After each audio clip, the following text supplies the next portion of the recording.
Maritime board chairman గా దామచర్ల సత్య బాధ్యతలు స్వీకరించిన అనంతరం మాట్లాడుతున్నారు. ప్రత్యక్ష ప్రసారం ద్వారా చూద్దాం.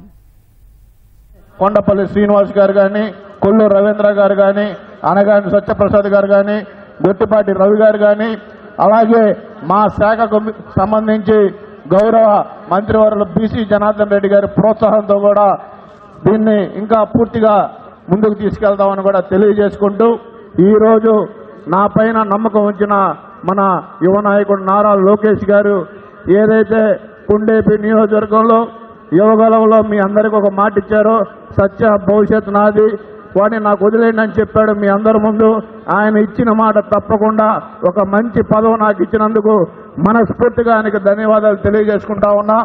ఈరోజు గతంలో చూసుకుంటే గత ప్రభుత్వానికి ఈ ప్రభుత్వానికి మన ఉమ్మడి కూటమి ప్రభుత్వం, ఈరోజు ఈ కూటమి ప్రభుత్వంలో ఏదైనా ఆచితూచి నిర్ణయాలు కూడా తీసుకుంటాం.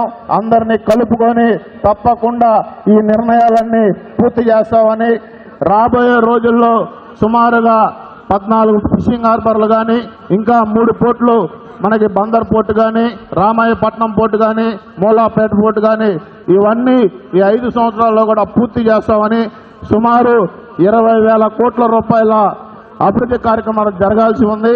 ఇవి కూడా తప్పకుండా పూర్తి చేస్తాం. రాష్ట్రంలో ఏదైతే ఒక యువగలం అనే పాదయాత్ర రాష్ట్ర నిరుద్యోగం కోసం చేశాడో యువ నాయకుడు నారా లోకేష్ గారు, తప్పకుండా ఈ పోర్టులు అభివృద్ధి చెందితే తప్పకుండా నిరుద్యోగ దానికి మనం ఫుల్ స్టాప్ పెట్టచ్చు. చాలా రవాణా కూడా దాని పక్కనే పోర్టు పక్కన రోడ్స్ కానీ, అలాగే రైల్వేస్ కూడా దానికి ప్యారలల్ గా మనం అభివృద్ధి చేసుకొని భవిష్యత్తులో ఒక మంచి మ్యారిటైమ్ బోర్డుకి ఒక మంచి ఈరోజు గొప్ప పదవిగా భావిస్తూ దాన్ని తప్పకుండా అభివృద్ధి చేస్తామని కూడా తెలియజేసుకుంటూ, ఈరోజు కుండేపి నియోజకవర్గ ప్రజలకు అలాగే దామచర్ల అభిమానులకు కూడా తెలియజేస్తా ఉన్నా, ఈ పదవి అంతఃకరణ శుద్ధితోటి ఈ రోజు నుంచి నిర్వహిస్తానని మనస్ఫూర్తిగా తెలియజేసుకుంటూ సెలవు తీసుకుంటా ఉన్నా. జై హింద్.